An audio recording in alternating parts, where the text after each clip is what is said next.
इस क्वेश्चन की जो डिफ़िकल्टी है वो सिर्फ इतनी है कि यहाँ पे जो ये इंजन है जहाँ से साउंड जनरेट होनी है वो रेस्ट में नहीं है, वो मोशन में है। डायग्राम के थ्रू मैं एक्सप्लेन कर दूँ।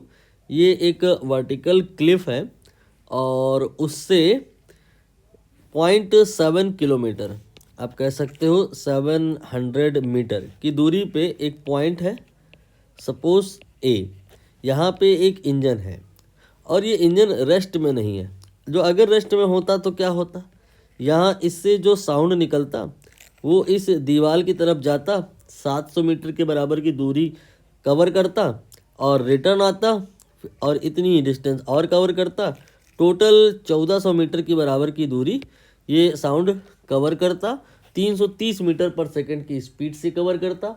डिस्टेंस नोन होता 1400, स्पीड नोन होता 330।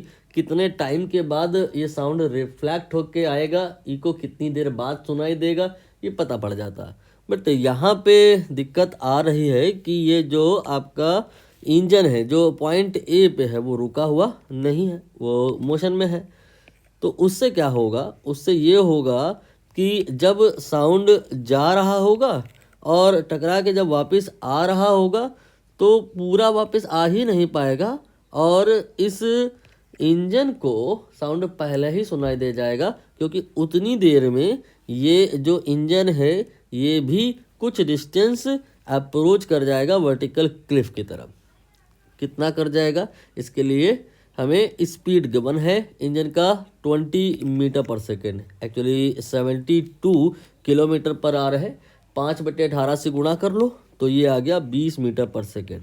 अब मैंने माना लेट कि टाइम है कितना टी, मतलब जो साउंड निकला है इस इंजन से वो वर्टिकल क्लिप के पास जाएगी, टकराएगी, रिफ्लेक्ट होगी और वापस इस ए पॉइंट के पास आएगी और पॉइंट बी पर ये सुनाई दे जाएगी।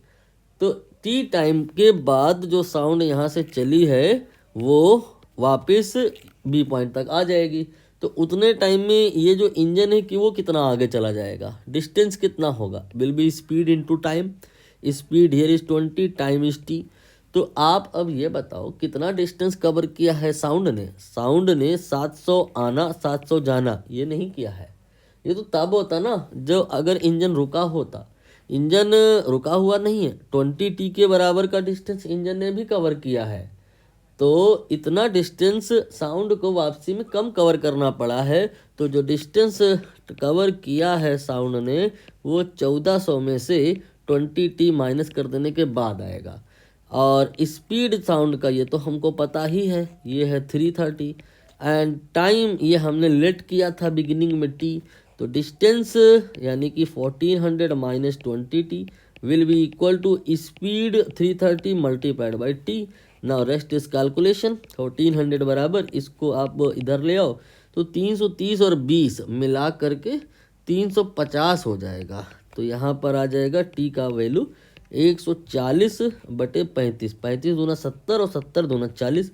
तो ये आपका 4 सेकंड आ जाएगा टोटल टाइम, जिसके बाद में ये जो साउंड यहाँ जनरेट हुई है वापस इंजन को सुनाई दे जाएगी।